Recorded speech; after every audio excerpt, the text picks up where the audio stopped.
নমস্কার, আমি অ্যাস্ট্রোলজার অঞ্জু গাঙ্গুলি। আজকে আমি বলবো রাহুকে কন্ট্রোল করবেন কিভাবে।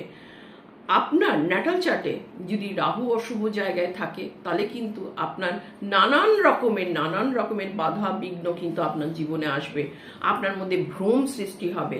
সুতরাং রাহুকে অবশ্যই কিন্তু কন্ট্রোলের প্রয়োজন রয়েছে। যদি খারাপ জায়গাতে থাকে ন্যাটাল চার্টে কি করবেন সেক্ষেত্রে অনেক সময় দেখা যায়। এছাড়াও যাদের রাহুর মহাদশা, রাহুর অন্তর্দশা চলছে তাদের জন্যও কিন্তু এই টোটকাটা আজকের প্রযোজ্য।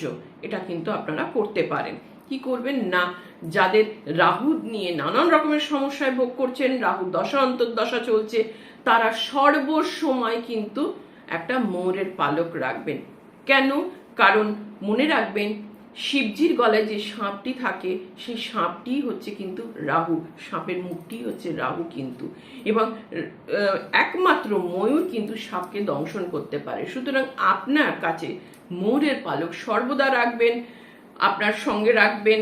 আপনার মোবাইলে স্ক্রিনে রাখতে পারেন, অথবা আপনার যে নোটিফিকেশন আসে সেখানে আপনি ময়ূরের ডাক নোটিফিকেশনের কলে দিতে পারেন।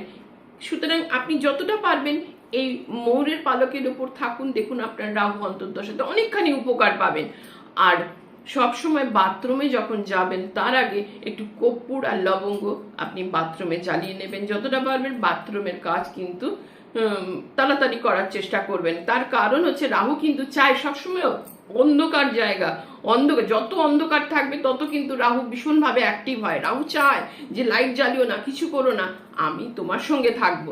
সুতরাং বুঝতে পারলেন আমি কি বলতে চাইছি। আশা করি এইটি আপনাদের উপকারে লাগবে। নমস্কার, জয় মা তারা।